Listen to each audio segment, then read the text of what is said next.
All right, welcome back, everyone. I sort of like having a smaller crowd here. It's easier to gather people back in the room. So great to have those of you joining us in person and those of you online.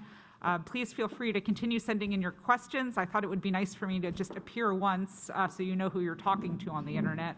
So hello, I'm Adriana Link. Great to see you in person and virtually. Happy to welcome you back for the second panel for today, the topic of which is spatial data, social justice. I'm so excited to continue some of the themes and questions from the first session. And leading us in this discussion and moderating the Q&A is Synatra Smith, who is an Afrofuturist cultural preservationist focused on demonstrating the creation, perpetuation, and transformation of Black cultural landscapes, with special attention to the ways in which virtual and physical space are used as environments to transform access to archives and special collections, both conceptually and in practice. She is developing immersive digital humanities projects that showcase local Black art and scholarship in Philadelphia through an Afrofuturist lens that utilizes mapping, virtual and augmented realities, and data curation. She is currently the CLEAR DLF postdoctoral fellow in data curation for African American Studies at the Philadelphia Museum of Art and Temple University Libraries.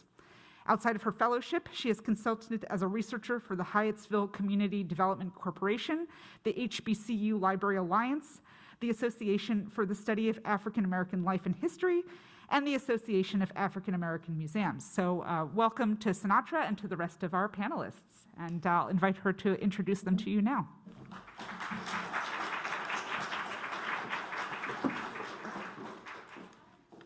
Thanks, everyone. Very excited to be here. And I'm just going to quickly read the bios for each of the panelists, and then we'll go ahead and get started. First, we have Robert Lee, who is an assistant professor of American history and fellow of Selwyn College at the University of Cambridge. I think I need to take this down so I can breathe. He has a PhD in history from the University of California, Berkeley, an MA in American Studies from the University of Heidelberg, and a BA in history and economics from Columbia University. Before joining the faculty at Cambridge, he was a junior fellow at the Harvard Society of Fellows, where he served as PI on the Polk Award-winning Land Grab Universities project. His articles and digital scholarship examining the relationship between indigenous dispossession and U.S. state formation have received awards from the American Historical Association, the Organization of American Historians, the Western History Association, the Society for History in the Federal Government, and others. He is currently writing a book on U.S. expansion into the Louisiana Purchase and stewarding a digital mapping project tracking the historical creation of real estate on the U.S. public domain. Next up is Robert K. Nelson, who is the director of Digital Scholarship Lab and head of digital engagement at Boatwright Library. He is the editor of American Panorama, an atlas of United States history, which includes mapping inequality, redlining, and New Deal America. American Panorama received the 2019 Roy Rosenzweig Prize for Innovation in Digital History from the American Historical Association and was named a tech innovation by the Chronicle of Higher Education in 2016. Mapping Inequality received honorable mention for the 2019 Garfinkel Prize from the American Studies Association's Digital Humanities Caucus. Other digital history projects that Nelson has developed include Mining the Dispatch and a remediated, enhanced version of Charles Paulin's 1932 Atlas of the Historical Atlas of the United States. Nelson teaches courses related to anti-slavery and slavery in the United States and about digital humanities. Justin Madron, thank you, is the Digital Scholarship Lab's GIS project manager and analyst. He manages in all processes involving the production and organization of spatial data used in the Digital Scholarship Lab's work. His focus is on data management and historical interactive mapping techniques. He holds a Bachelor of Science degree in landscape architecture from West Virginia University and a master's degree from Virginia Commonwealth University in environmental studies with a focus on geographical information systems and technologies. He is an adjunct lecturer for the Department of Geography and teaches courses in GIS design and geovisualization. He is also the program specialist and / instructor of the School of Professional Studies GIS certificate program at the University of Richmond. Next, we have Kimberly Toney. I'm pronouncing it right, though, right? Okay. I'm going to make sure I pronounce things right. Who is a member of the Hasanamisko Band of Nipmuc and is currently head of Reader Services and Director of Indigenous Initiatives at the American Antiquarian Society. During her time at the American Antiquarian Society, she has coordinated the Society's undergraduate seminar in American Studies, developed the Indigenous Engagement Initiative, and co-curated several digital exhibitions, including From English to Algonquian, Early New England Translations, and Reclaiming Heritage, digitizing early Nipmuc histories from colonial documents, the latter of which launched in November 2021. In July, Kim will join the John Carter Brown and Brown University Libraries as the inaugural coordinating curator for Native American and Indigenous collections to support the libraries in their focus on Native American and Indigenous collections and pursue opportunities for engagement with Native American and Indigenous communities. And lastly, we have Lydia Carlos, who's a member of the Nipmuc tribe and a PhD student at the University of Maryland iSchool. Go Maryland, I'm from Maryland. Her research focuses on looking at archival institutions through an Indigenous lens, particularly focused on how institutions can better serve the information needs of communities. Previously, she received her MLS and MIS from Indiana University and her BA in geology from Oberlin College. She also serves as a core team member for the Stolen Relations Project at Brown University. In her free time, she enjoys beading, painting, and playing with her 2 cats. All right, and we can go ahead and get started with our first presenters.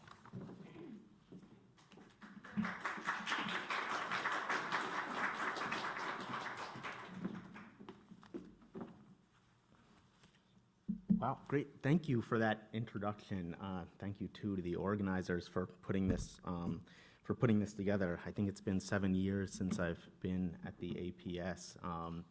It's been 3 years since I've been at a conference in person, so I'm feeling a little bit nervous. And it's more than 2 years since I've been in the U.S., so I am really grateful for the invitation to be able to come here and think aloud about a project that I've been working on, a digital history project that I've been working on for some years. So the project is called American Doomsday, and it includes a website, geodatabase, and a dynamic mapping platform that I hope will serve as a helpmate to a new generation of studies and collaborative work on the U.S. public domain. In one sense, American Doomsday is a recovery project. It's trying to realize what is a very old idea in U.S. public land scholarship, that this idea that land patent records, which number in the millions, promise to reveal important stories about property creation on the U.S. public domain. In another sense, the project is an effort to leverage a critical mass of open data on land patents that historians have left really underutilized. And finally, it's an effort to sort of combine those two things, to point public lands history in a direction that reconnects it with Indigenous history and recognizes and really takes as a starting point that the creation of the United States, the creation of property by the United States, is a part of the living history of colonial extraction. So let's see, how does this work here? So I'll start by saying just a few words, sort of refresher on what is the U.S. public domain. In short, it's the area that's colored in on this map here. That is the space, the lands that at some point were claimed as property of the United States. It came into being after the American Revolution, and it eventually covered 30 present-day states. These started with Western claims by the colonies turned states that were relinquished to the central government. Then as the U.S. makes various imperial acquisitions, the Louisiana Purchase, the Mexican Cession, so on and so forth, these get added on, with the exception of Texas, which continues to run its own land office after it joins the United States. Now, these were all just paper claims, right? The public domain was Indian country. It was possessed, it was controlled, it was governed by indigenous nations. And over the course of the long 19th century, primarily, the United States goes about seizing this land through a variety of means, mostly through lopsided treaties that were backed by and often fronted by violence. Federal authorities then go on to survey this land, break it up to townships, and they are going to privatize the parcels from those townships, issuing land patents, which acted like deeds from the federal government, to new owners. The land is going to go to settler families. Even more of it is going to go to land speculators who are going to flip it. It's going to go to various corporate, municipal, and state entities. Now, this process, if you take the long picture, revs up after the War of 1812. It dies down in the 1930s, but it never really stops, and it continues to go on today. So the disposal of the public domain was this massive piecemeal process of redistribution from indigenous nations, redistribution of wealth, of resources, to settler communities that was central to the colonization of the space we now call the United States. So I hope it comes as no surprise that public land disposal has attracted a tremendous amount of attention from historians for a very, very long time, except, of course, for its connections to indigenous dispossession, which are usually left to the side or minimized or thought of as a different track of history. Historians have wondered about the prospect of systematic research with land patents since the late 19th century, really, calling these records a doomsday book of the United States. And nobody took that idea more seriously than this guy here, Joseph Schaefer. The details are in the paper, but the short story is that in around 1920, a century ago, Schaefer wanted to use land patents to create a geosocial survey of the state of Wisconsin at the parcel level, looking at all the patents that were registered in the state of Wisconsin. It was impossibly ambitious, and I mean that in the most literal way possible. It was a failure, the project. It was just too much. The scope was not possible to live up to at this point. So here's one of his maps, 1924. After 4 years of working this, he creates 23 of these maps. They're really well done. But the problem was there are more than 1,300 townships in Wisconsin, so he was going to take forever to finish this project. It just wasn't working. So these two maps, I hope, give a sense of that scale problem that working with these land patents really had, the sort of sheer number of these parcels. This is one of Schaefer's townships. Geolocated in Wisconsin. You can see it's that little yellow square there, overlaid with parcels as they were distributed in 1848. This is when Wisconsin became a state. But I hope you also see here that things are changing and new possibilities are opening up. And this is where open data comes in. This is where open data comes in. More specifically, a patent digitization project undertaken by the Bureau of Land Management. Since the 1980s, BLM has digitized millions of land records, including geographic descriptions, legal authorities, patentees, dates, and more. The project was called GLORAS, the General Land Office Records Automation System, and it has this very 1980s Cold War sort of vibe to it. Here's the interface back in 1999. Here's the interface today. In 2022. Now, this system was built for individuals to find single patents within the system, to find these sort of needles in the archival haystack. Let's see if we can. Does the mouse on here work?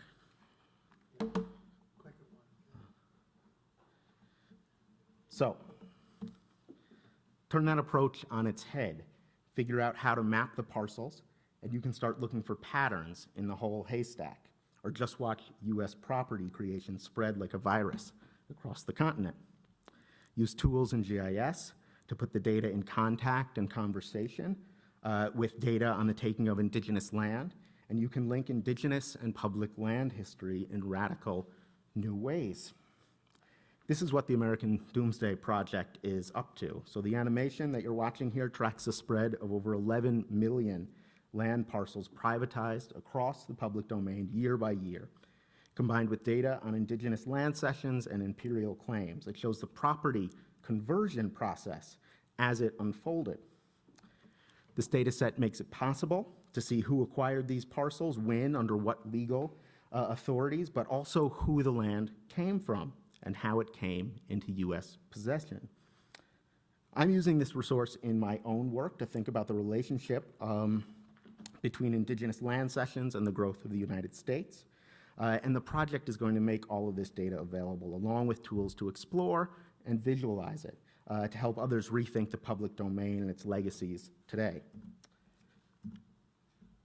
So here's the draft of the website homepage. The project will provide a mix of text, maps, animations, downloads, and most importantly, a dynamic map that allows users to explore and filter the data. So this is what the dynamic map interface looks like. It allows you to spatially locate and cross-reference elements of the land's expropriation from Indigenous nations, its incorporation into the United States, and its redistribution as private settler property. A lot more can be done by downloading the data and parsing it yourself. I know I don't have much time, so I'm just going to give you a couple of quick, concrete examples, sort of real-world examples. Recently, an author contacted me trying to locate lands disseminated to churches and religious organizations on Indian reservations. With just a couple of clicks of the Doomsday database, it's possible to locate the vast majority of them, a task that might have taken years or longer for scholars to compile. So what she'll be able to do now is to get quickly to the information she wanted so she can do the more difficult and more exciting work of interpreting this data. Here's another example from my work. These are the Morrill Act of 1862 parcels connected to Indigenous land cessions in the Doomsday database. These jump-started the Land Grab Universities project that published in 2020, which, using supplemental research, was able to reconstruct the complete footprint of a 19th century land law for the first time and comprehensively connect land-grant universities, all the land-grant universities in the United States, to the Indigenous nations whose lands funded their endowments. The work has led to a number of collaborative projects, happy to talk about them afterwards, through which questions about sort of restitution and redress are being raised at land-grant universities. I'll just leave you with one last animation and a few thoughts. There are myriad ways to parse this data. For instance, if you want to see all of the patents issued in territorial Kansas in the late 1850s, you can do that. If you want to look deeper and you want to see all of the cash sales in territorial Kansas to women on the former Delaware reservation in the east half of what is today the state, you can do that. If you want to see all the homesteads in the Gadsden Purchase, you can see that too. If you want to look at all of the homesteads taken out on, Cheyenne land, if you want to see all the homesteads on Cheyenne land after the Sand Creek Massacre, you can do that too. So what you're watching here is military bounties being carved out of expropriated Indigenous land under various antebellum laws whose redistributive reach lasted well into the 20th century. By enabling exploration that would have taken years to accomplish, the American Doomsday Database is designed to accelerate new research at the intersection of Indigenous dispossession and land disposal by the United States. Thanks.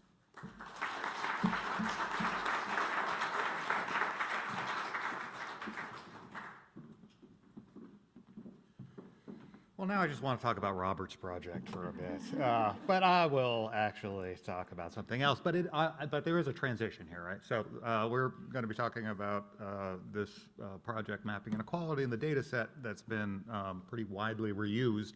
And the connection is that this is of a piece in terms of the kind of relationship between federal policies, the creation of real estate, and particularly the kind of the federal investment in transferring private property into white hands at the expense of people of color. Because that is, I mean, that's basically what redlining is, and that is basically what, you know, the at least half century, more than that, the century of federal policies, 2 centuries of federal policies around native dispossession and getting western lands and southern lands into white hands. This is, I realize that I'm going to really do a kind of a brief primer on redlining, just in case anyone's not familiar with this. So what we're looking at right now is the redlining map that's produced in, I don't exactly remember, 1937, I think. It's between 1935 and 1940. by a federal agency, the Homeowners Loan Corporation, that created these survey maps as part of the city survey program, where they ranked neighborhoods on a scale of A to D, A's being considered best, D's on the other hand hazardous.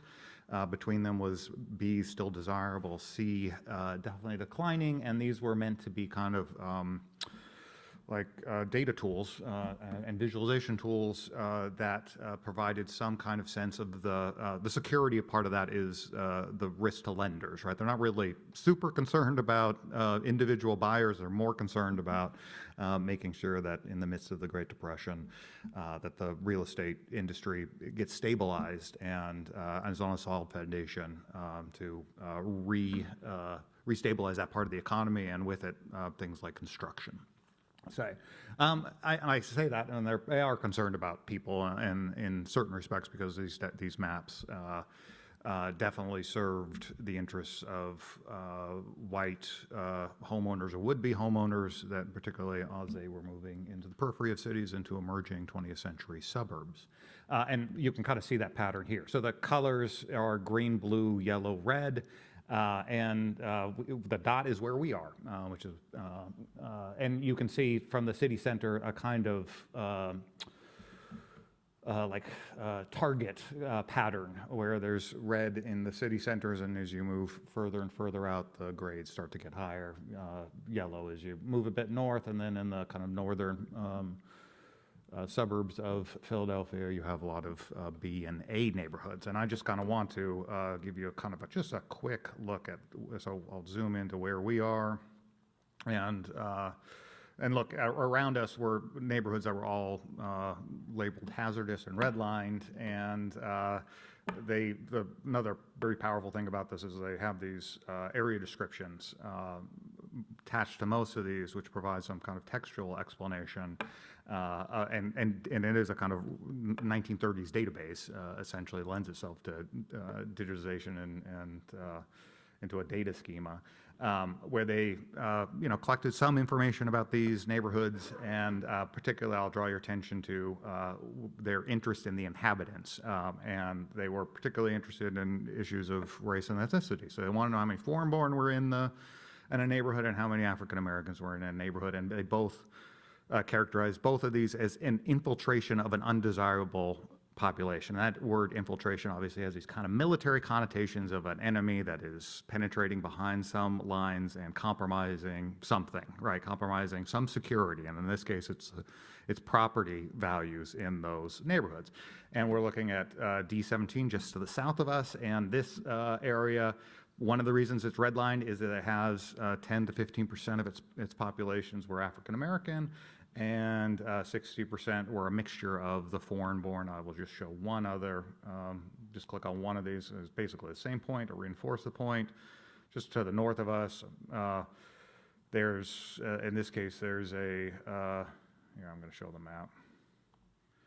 So this is the predominance, the explanation for this is there's a predominance of lower class Jewish, Polish, Lithuanian, Slavs, general mixture of foreign. And they have some other explanations too.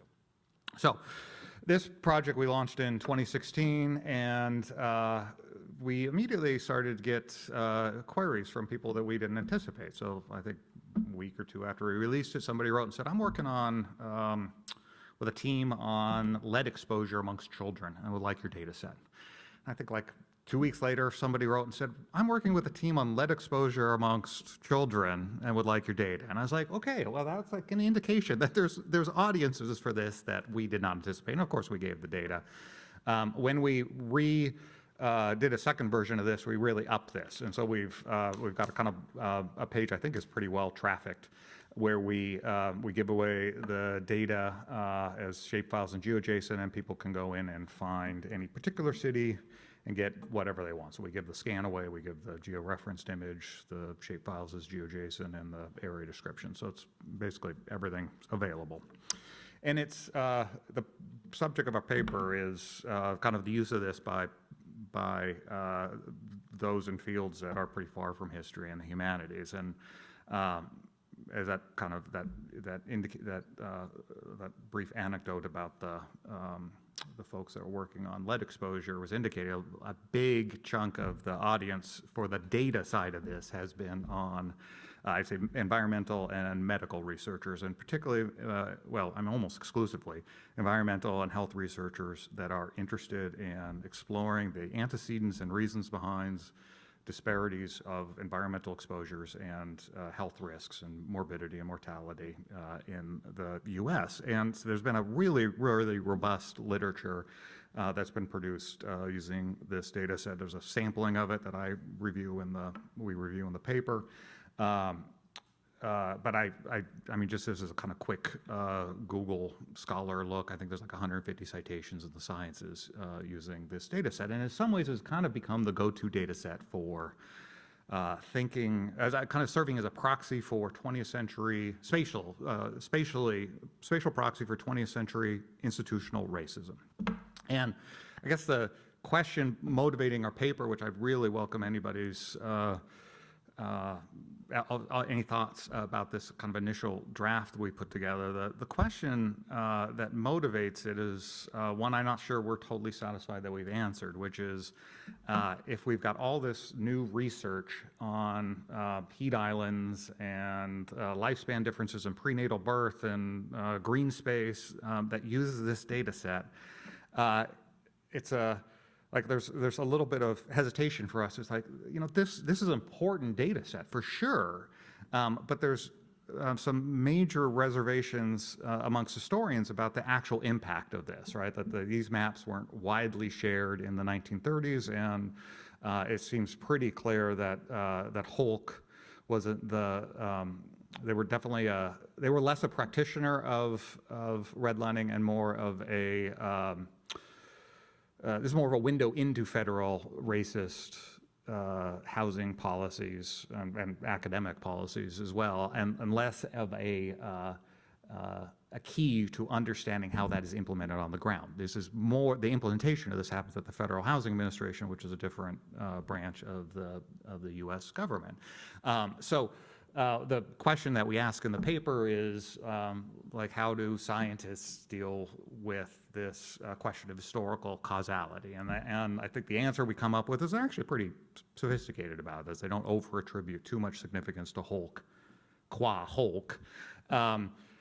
And there's this kind of second question that follows from that, given the answer to our first question, we really don't begin to tackle, but like we're also kind of thinking about, like, does this really matter, right? Like if we've got all this interesting research that's tackling important disparities and inequities in health and the environment in contemporary cities, it's like getting the nuances of historical causation really matter very much, or like, are we just too fixated on our own discipline and we should just be really happy that this is informing some important research that potentially has really, really positive policy implications. And I've eaten up, I said I had like 30 seconds of stuff, and now we're down to like a minute. So I'll turn it over to Justin.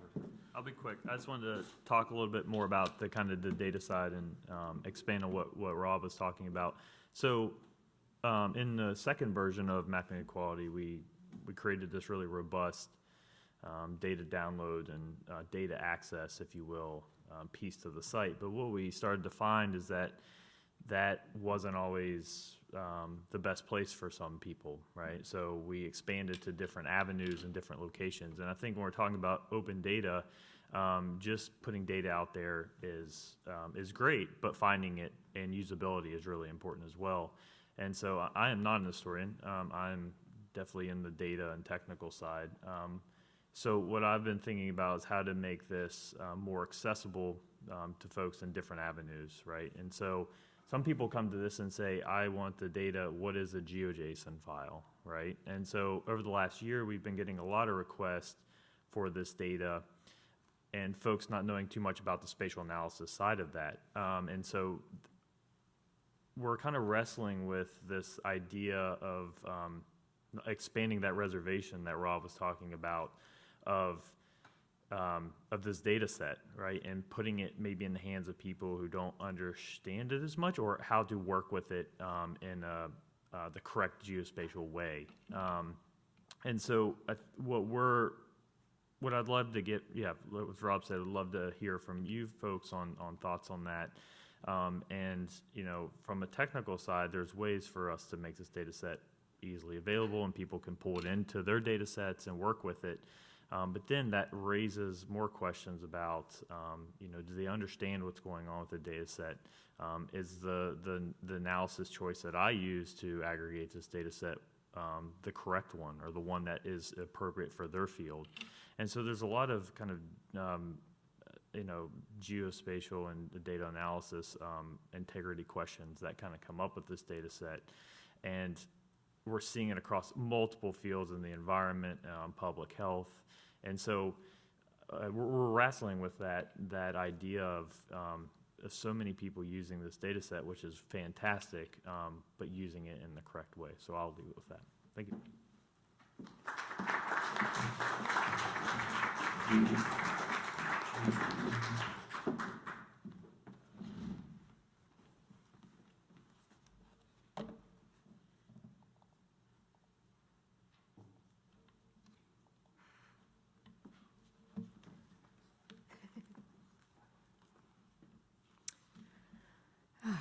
Karbaramish, Motapan Wani, Natasawis, Kimberly, Toney, Watasawis, Lydia Carlos, Ninapo, Hasanamisko, Nitmuk, Wani, Nokishkawatuank, and Lenape Hoking, Ninawan, Tabatantimuank, Nuuchi, Wada Miniash, Nupashet. Thank you and good morning.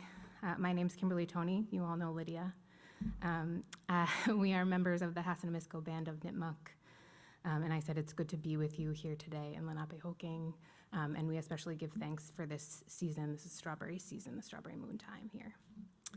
And it's always really special and important for me to speak the language of my ancestors into these spaces, so I'm glad I was able to share a few words of salutation with you all this morning.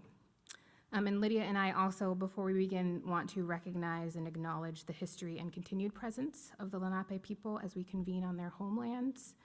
We're grateful to be on the land of our Algonquian Eastern Woodlands relatives today.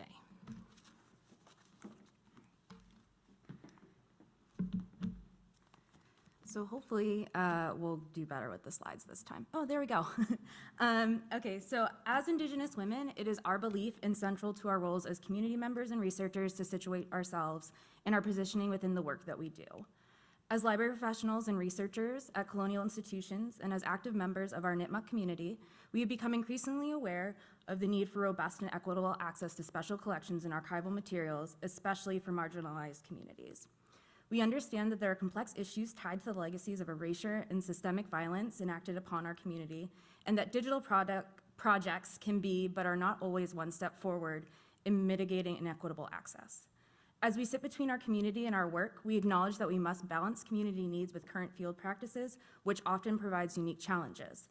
While this has not always been a perfect process, we have, to the best of our ability, strive for the union between these two viewpoints.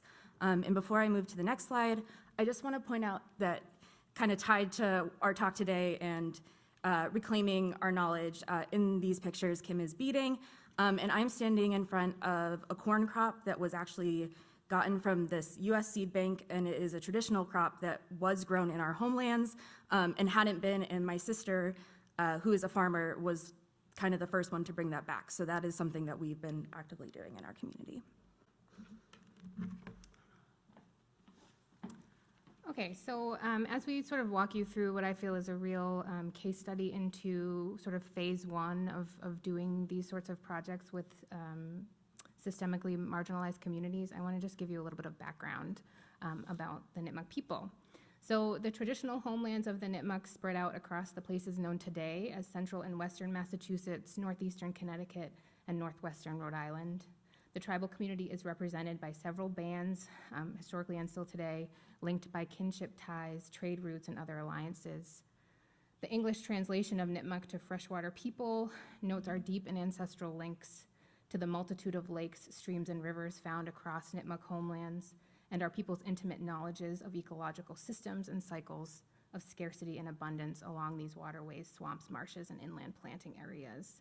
And these knowledges were eventually appropriated through, for example, Worcester's development and construction of the Blackstone Canal, and knowledge is again sort of, and connections disrupted by that same canal and subsequent industrial growth in Worcester. So thinking a lot about how those knowledges are used today and also continue to foster connections in our community. Lydia spoke about the corn. Today, Nipmuc communities across several tribal bands practice language reclamation, food sovereignty, land stewardship, and cultural heritage reclamation that recalls these knowledges and histories. The reclamation of Indigenous languages and culture, done in part through access to early textual materials, is closely tied to issues of Native sovereignty and self-determination, and to the reclamation of these traditional and cultural lifeways. So the two of us view our work as professionals within libraries and archives as part of, rather than separate from, our contributions to Nipmuc cultural reclamation. So we can't separate our roles, but we also want to be sure, as Lydia mentioned, that we don't allow sort of the perfect DH practices to be the enemy of the good when we're thinking about working with our own community, and also centering Nipmuc access to textual materials has been sort of a critical step in this process, just the access on its own.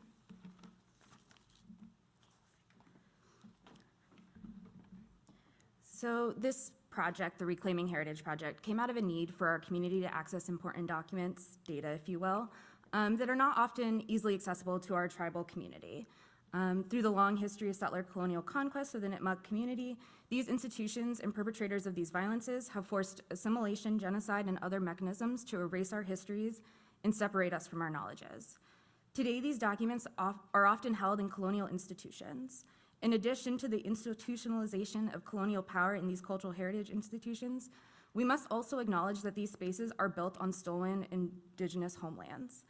The physical separation of communities from their homelands contributes to attempts at the erasure of Indigenous cultural knowledge, which this project aims to counter. Creating access to these documents is important and a crucial part of reclaiming our tribal heritage and knowledges.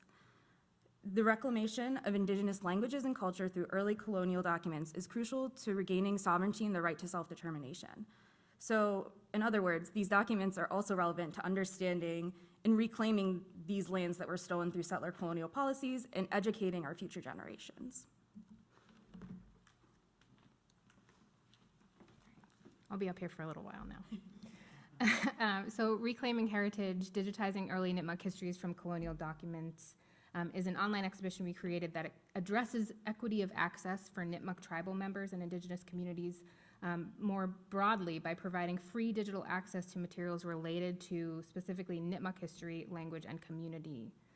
The idea for the exhibition started based on research requests we were getting from the tribal community at the American Antiquarian Society.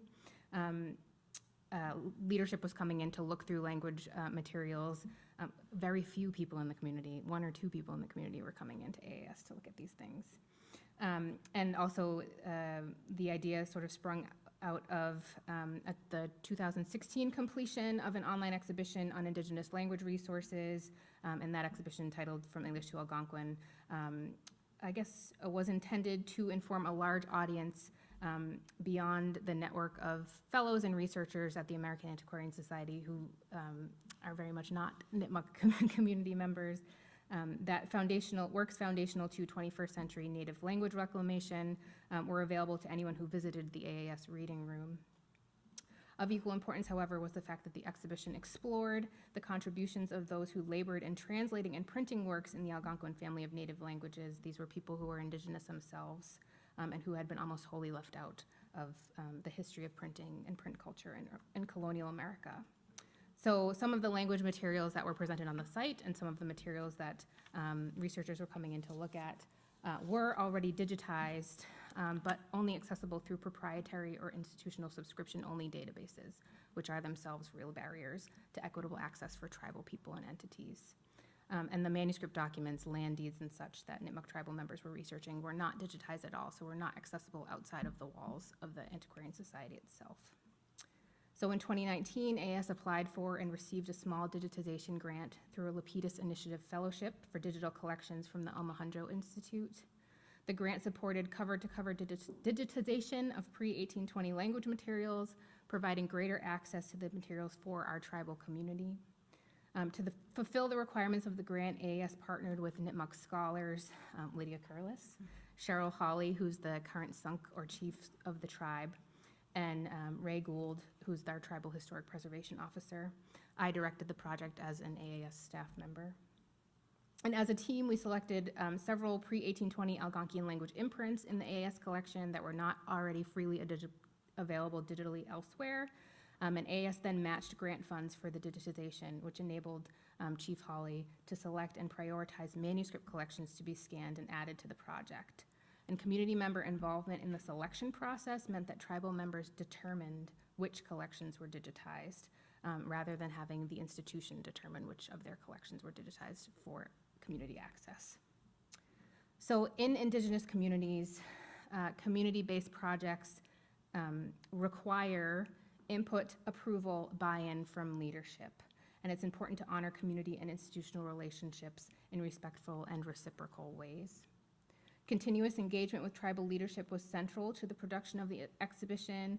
We presented a work in progress to what was then called the Elders Council and what is now called the Hassanimisco Band Council, and other tribal community members on several occasions. So we had regular check-ins, regular meetings with those groups. We addressed the possibility of culturally sensitive information residing within those documents that would deem it necessary to restrict access to those materials. We didn't actually run into any of that yet. Again, this is sort of what we conceive of as phase one of hopefully a larger project. We discussed the potential for holding in-person language reclamation classes as a result of people learning that we had all these materials at AAS. And we brainstormed the socio-technical relevance of the site in the ways that it focused on fostering sustainable models for tribal and institutional relationship building. Before the site launched to the general public, we offered a soft launch event of the exhibition to the greater Nipmuc community, and we offered avenues for direct feedback ahead of that public launch. So funding for cover-to-cover digitization of the monographs and manuscript collections meant that we could offer these scans as freely accessible, downloadable PDFs from the site. But both financial and time constraints meant that we could not adhere to sort of the complete mandates of open access, including transcriptions and non-proprietary software to deliver the content. So we made a decision to offer files as PDF rather than XML based on the immediate needs of the community.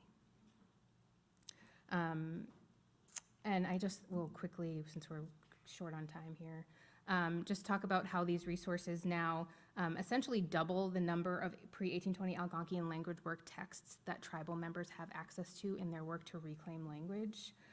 The resources are actively researched and referenced for what are now weekly and monthly language reclamation classes that we hold virtually.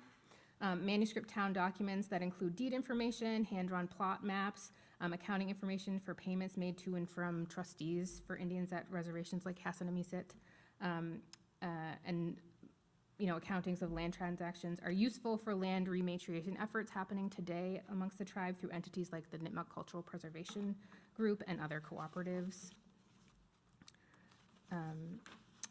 So I guess best practices also mean using projects to build connections with communities. As I mentioned, language classes and other in-person classes are now being held because of this renewed or growing interest in the materials that the colonial institution has that they can sort of give back or allow access to for the community.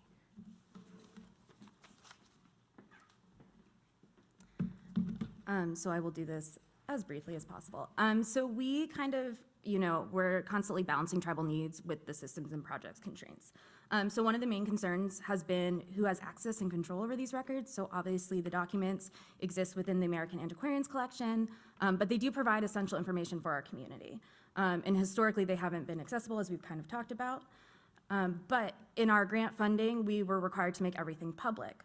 So because of this, we felt like this was at odds with the tribal's right to determine who has access to what. And obviously, as Kim said, we didn't really run into anything that was like very sensitive at this time. But just being aware that when we're writing grant proposals, of making sure that we're writing that in. So as with other digital projects, we acknowledge that the description of these items often leads to reduction of these materials simply to data points, which does not fully embody the nature or relationships to the knowledge that Indigenous communities understand. So in Indigenous and tribal contexts, data and knowledge are relational. They do not exist solely within a single category, and even in these historical documents, there is an inherent understanding that Indigenous communities are tied to knowledges and informations in ways outside of Western understandings. This is furthered by the fact that databases and other cataloging systems have been designed to organize information in ways that continually perpetuate these Western knowledge systems. So what did we kind of do to mitigate these kind of issues and concerns? One way is that on the website, we prioritize Nipmuc words instead of collection names or English place names. And prioritizing the use of traditional place names and is a way to decenter these patriarchal structures in these digital spaces and move towards inclusivity that is oftentimes difficult to promote in spaces governed by controlled vocabularies. Another thing we've done to prioritize access and information, this data to the community before the public, which Kim kind of already spoke to. And we've also included additional contextual information about the Nipmuc history and resources to contemporary community. And we see this both as a way to indigenize the project, but also to center our resilience in current community. The exhibition at its core addresses these issues of access, and it provides free access. So going forward, we kind of see this as just, as Kim said, one step in this project. In our next steps, it's really crucial that the tribe continues to have access to this information as it is an online exhibit. And Kim is leaving AAS, so making sure that AAS is committed to keeping this information available to Nipmuc is really important to us. But we do acknowledge that the ongoing maintenance of digital projects requires work, which often falls upon individuals, even though it should be a commitment of the institution to create sustainable work plans. We hope to expand this work to other institutions, making similar and other early colonial resources available from other institutions to our community. And last, kind of through doing this whole project, it has become apparent that the work on the tribal side needs to include creating protocols for our community for future engagement to make sure that some of these concerns are mitigated ahead of time. And so that is it.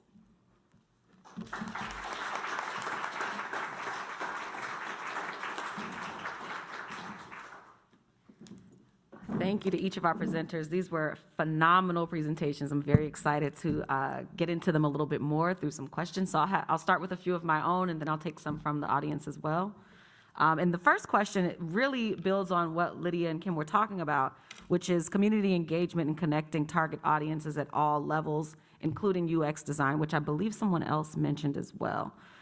So I wanted to know, what are each of your audience engagement goals? How are these goals linked to the design of the projects that you all presented on? How do DEI considerations impact your thinking? What communication strategies did you use to reach your target audiences? And how did you actually do the marketing for those, if that was included in your project?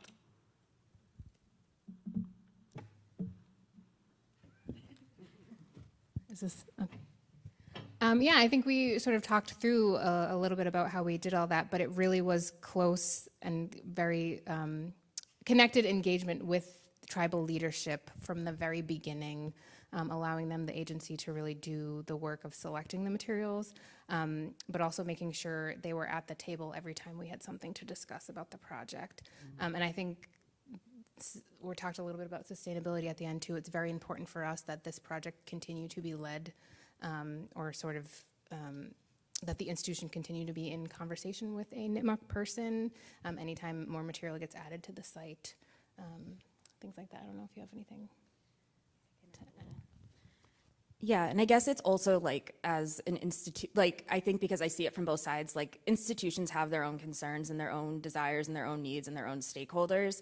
And I think at times those stakeholder needs sometimes override project needs. And I think that that was something that we kind of came to heads with a lot. Like, you know, when we're making an online exhibit, it is technically through the AAS. So we had to make sure that our copy went through the institution and made sure that they approved of it. And I think that going forward, just like something that institutions should be aware of is like how they're interacting and making sure that they're not overriding to the point where it's like no longer the integrity of the project.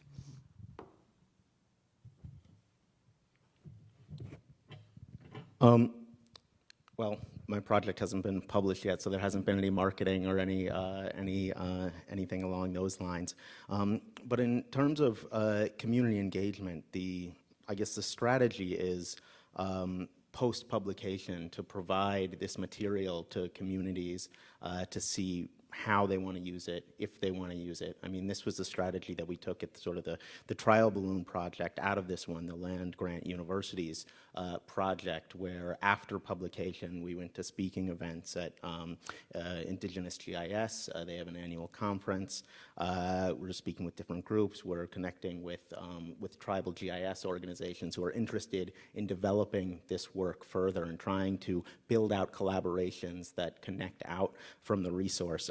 There are other audiences for this. I mean, when I read the redlining paper, I was thinking like, oh, this is where I'd like to be in 5 years with this project. You know, having the material be taken up and engage in unexpected ways that I haven't predicted or haven't planned for, and to see it being used. So I have the sort of constituents of historians that I want to speak to, the sort of long arc of public domain historians that this fits into as a sort of historiographic project, but also the social and community engagement that will be built out post-publication. I don't have a good answer, I think. I mean, I think we just try and do good work as best we can and hope that projects find an audience. One found an audience, a pretty big audience. I kind of beg people, like, look at other stuff. We actually do other work. Having said that, though, I mean, this is in keeping with the kind of focus on community. We realize that this redlining project that we worked for 6 years before we released it, I think we kind of realized that it would, because it's not like a genius idea, right? I mean, like, these are really evocative materials. There was some demand for them. Like, we were the people who just did the work with collaborators at Virginia Tech and University of Maryland and Hopkins as well. And I should probably give more explicit credit to, but if I listed everyone involved in this project, we'd be here a long time. So we have continued. This is a project that we continue to work on because because we find it interesting, but more because we recognize that that this is serving some educational needs in K-12 and undergraduate education, and is become a kind of important data set for researchers in a wide variety of fields. And so we keep working on it, both because we're interested in it and as a kind of act of service where we recognize that we obviously have an investment in this in ourselves, but that this is something that we can do that other people will amplify through the reuse of the data and through the use of the site. That, I think we're just incredibly gratified that people who, arguably doing more important work with us, and that might be like a sixth grade teacher in some school, or somebody who's working to address health disparities in the country, are making use of the site and the data that we have on it. All right. So my next question is about measurable outcomes and goal setting. How have you or will you assess and measure the impact of your projects to know that it met the goals that you set out to achieve? And then how will you kind of do those evaluating techniques? And who will do them? Will you do them internally? Will you have, will the university be doing those, or the associations be doing those, or will you, be doing those yourself?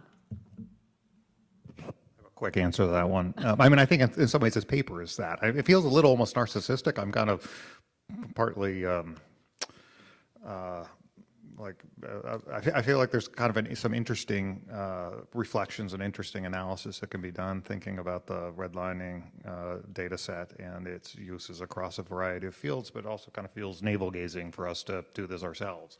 I guess the answer to that question is we're trying to think about that and think about that question we were raising about interdisciplinarity or transdisciplinary of data, and what to use the third theme of this conference, what the opportunities and the risks of that transdisciplinary use of data is.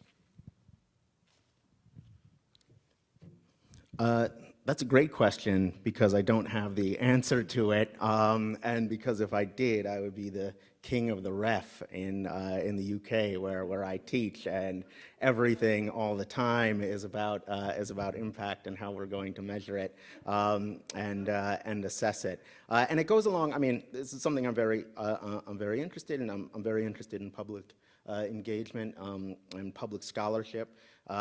And there's different avenues. I mean, there's those traditional route of, seeing to what extent the work is being cited. Is it setting an intellectual agenda? Is it sparking other scholars to work on new questions? I think it would be a big failure in terms of my aspirations for this project if it was just in a few years. Oh yeah, Bobby works on land patents and he makes maps of land patents. I want to get other people using this data, because my vision for it is like, yeah, I have projects that I want to build out of this, but there is so much here, and we can rethink the history of the public domain really from the ground up with this material. So impact for me would be in scholarship if this becomes a platform. I mean, there are other elements of impact to what degree this type of material is picked up or discussed in the media. Is it informing conference panels at places? Is it leading to different types of organization work or policy work? Of course, I'll be keeping an eye out for all of that, but you can't totally control it, and I have no marketing budget. I have no budget at all. So yeah, so it's a tough one. Just to kind of expand a little bit on what Rob said. When we think about impact, we look at the statistics a lot from the site, and it tells us who's coming to the site, how many people are interacting with it, which in a world that we live in with likes and views, it's hard to assess what that actually means. But for us, it's when we see schools using it, right? We'll see a Google Classroom spin up, and we know educators are using that. Luckily, we work at an institution that doesn't, require us, to have so many views or so many downloads of our data. If so, our canals projects, we probably wouldn't be sitting up here. We'd all be, we'd be working somewhere else probably. So we're lucky in that regard that we get to make really interesting things that we hope people use, to Bobby's point, and that, for us, that is we really love to see that, and that's kind of, I think, our mission is to, we want to tell a really interesting digital story. We want people to use this data, and if we didn't have that mission, we wouldn't see the impact we have now of this multidisciplinary use of the data. And so I think being as open and as generous as possible opens doors and creates more impact. I would just quickly say that, just building off of what Robert was saying about the impact being measured in terms of scholarship being done or people citing, but for me it would really be about seeing scholarship happen within the community, and also just ways, seeing the ways that the institution begins to make space for Nipmuc people in the collection and access. I think, I don't want to speak for you, Lydia, but I have a lot of ideas about how we can use the data and the information on the site in terms of land dispossession and tracking sort of the chipping away at the reservation, which appears in a lot of the documents there. And I hope for funding to be able to do this work in the future, but I hope that there are also people in our community who, now that they have access to this information, can think through. Part of it too is just allowing access so that the community could think about how they want to use that information and what projects it could lead to in the future. And I think somehow being able to measure that would be a really great barometer for the impact of this work within the community. So maybe we can see if there's some questions in the audience. I want to kind of throw one out that's been in my mind since reading Kim and Lydia's paper. I really loved when you got to the last part and you almost had a somewhat apologetic tone of not following the best practices of DH. And I guess my question was, based on what I think you've convinced me the best practices of DH are actually wrong, right? And I wonder if you just talk a little bit about, are the best practices of DH, as we kind of hold ourselves to, ones that have been designed? And I know Lydia as a historian and Kim as a library professional, you sit at the intersection, right, of community need and disciplinary demand. But have we, are we actually satisfying all of the audiences that we should? Something like PDFs as opposed to XML. Open data sets that are in CSV files when what percentage of the population doesn't know what a CSV file is or how to access it. So I wonder if you'd talk a little bit about what you would, if you could sort of remake best practice or throw it out the window. I know it's a big question. What you'd like us to kind of rethink.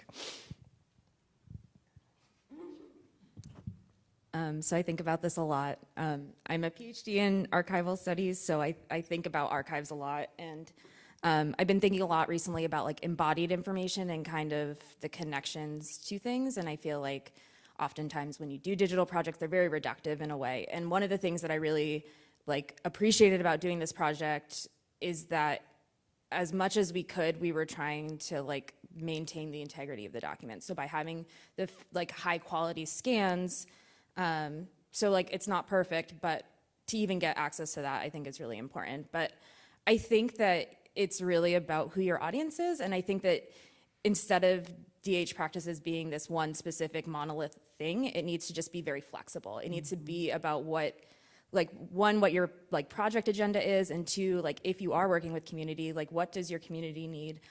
We talked in the paper about the fact that we made it available in file formats that our community could use, because especially when doing work with Indigenous tribal communities, a lot of the people who are really interested in this work are elders. And so elders have different technological needs than other people. So yes, digital access is great in things, but if you have a community who can't use digital things or isn't as comfortable with it, that's not really a useful thing.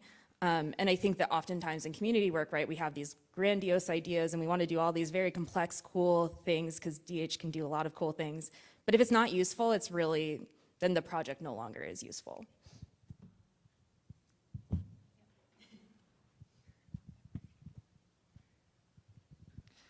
Thank you for all those great papers. I had a question for Kim and Lydia about using historical documents as teaching resources. You mentioned that briefly, but it'd be great to learn more about that.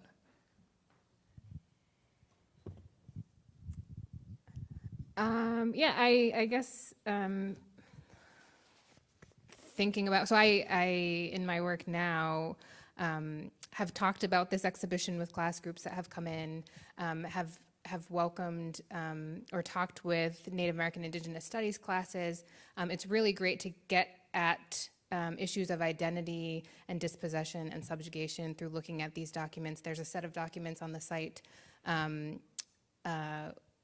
that AAS calls the John Milton Earl papers, which were actually what the federal government relied very heavily on to deny federal recognition to the Nipmuc people, even today, and just very recently. So it's great to get a look at those documents and teach people about what people in the 19th century were writing down about Indigenous people that they were surveilling in their communities to decide exactly how Nipmuc or Narragansett or not these people were. So we had a class session where we just talked about how blood quantum is you can just use these primary documents to get at larger issues and connect them to what Indigenous communities are struggling with today, whether it's recognition or language reclamation.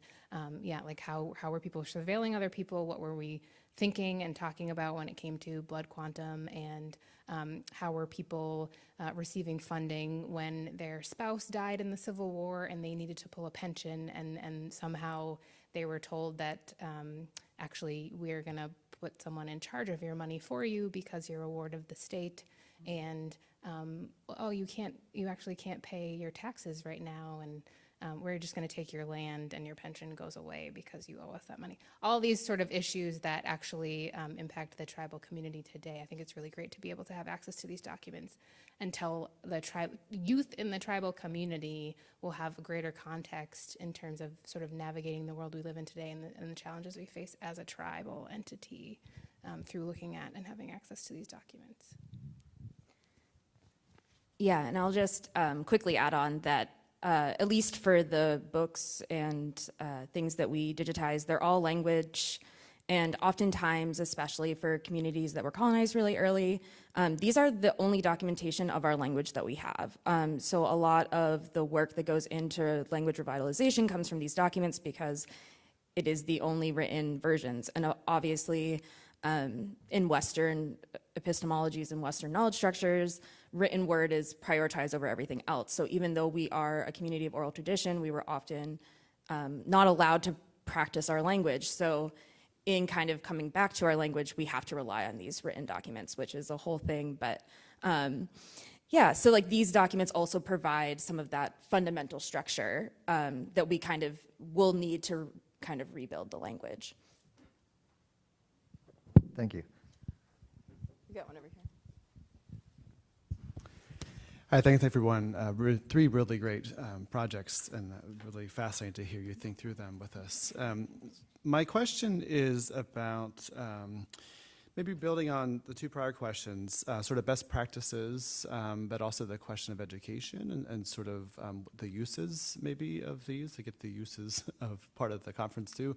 And in the title for the panel, it includes social justice. And so I guess the question in my mind is sort of thinking about the line between digitization projects and digital humanities projects, if that line can be, distinguished between those two things, or maybe you could use two other different terms, meaning just putting something out there in a digital form versus sort of intentionally curating it in a way that gives people a different perspective and takeaway on the information that's out there. And I just wanted to hear, you all think about this out loud with us, because I think this is something that probably many of us are wondering.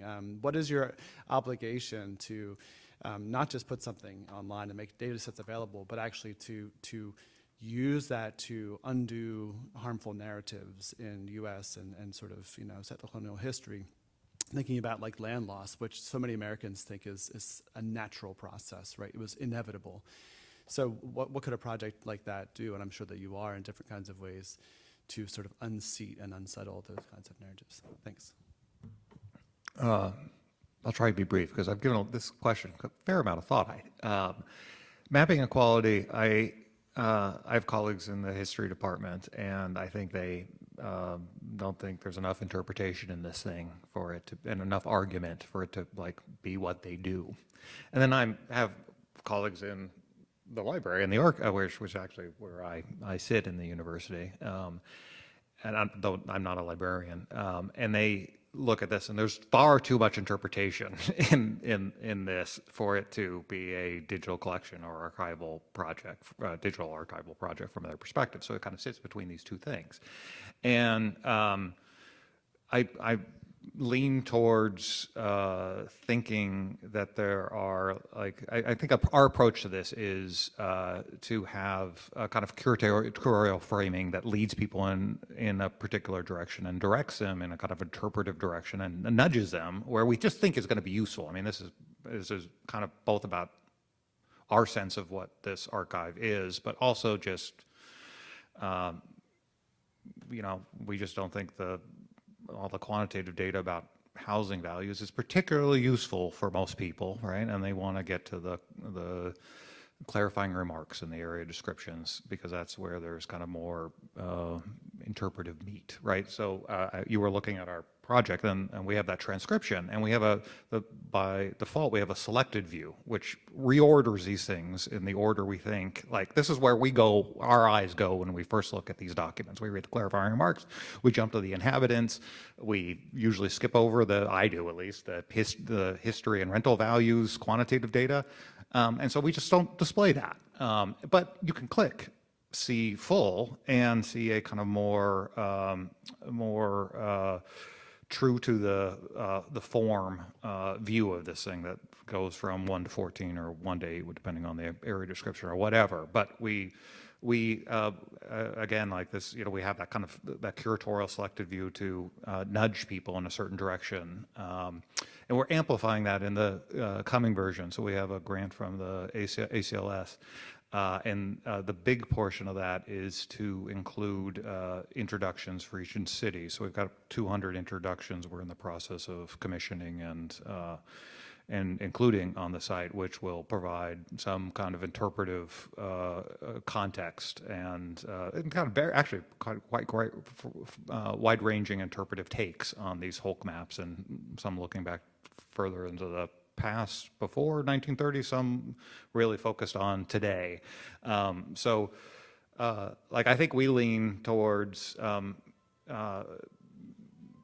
providing some interpretation or interpretive nudges, framing devices that lead pertinent people in certain directions as really central to what we think we're adding to these projects, but not at the cost of allowing people to do what they want, right? They can click on that view and get kind of really less mediated, less interpretive views into this and go in directions that we don't anticipate, right? So I think we kind of try and facilitate both. We'll provide you a little bit of leading through these materials, but if you just want to ignore us, get at the documents and the maps and the texts and, read what you're interested in and ignore us entirely. I'm glad you circled back to best practices. Yeah, I have thoughts on that, and I agree that there shouldn't be this apologetic tone in the sort of design of your project. I have a confession, I've never taken a DH class. Didn't exist when I was an undergraduate at my university. Didn't exist when I was working on my PhD at Berkeley. It was at a time where there were these sort of mini classes that were emerging connected to different methods. I took a total of 3 hours of formal training in GIS, which doesn't mean I haven't spent a lot of time with ArcGIS trying to figure things out.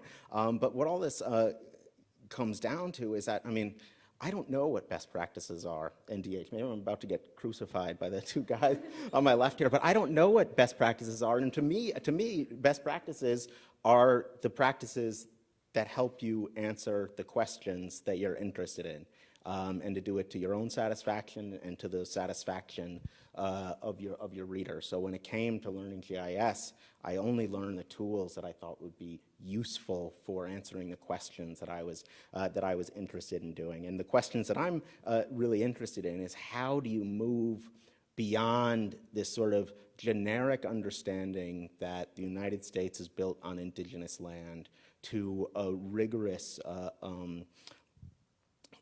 meaningful understanding of the details of that process, and be able to incorporate those details into the narratives that you tell about U.S. expansion.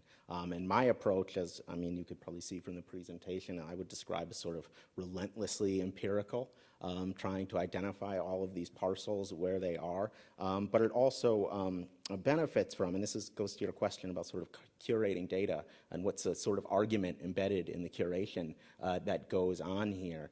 I am constantly putting this public land data in conversation with information on indigenous land loss.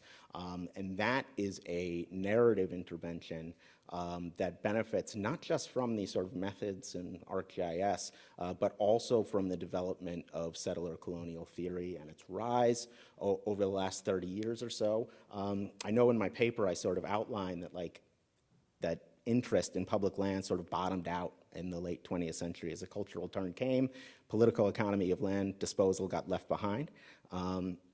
But I think there might have been a silver lining there, because I think if historians had the sort of GIS skills in general to work with this data in the 1990s, they would have been producing narratives that continued a line in public land scholarship that didn't look seriously at indigenous land loss. So the lull that we've had from the 1990s to today, where we see a growing interest in thinking seriously about the consequences of dispossession, have been a sort of a boon to using both DH methods and the theory, well, in my case, settler colonial theory, to write new narratives using best practices, informally defined.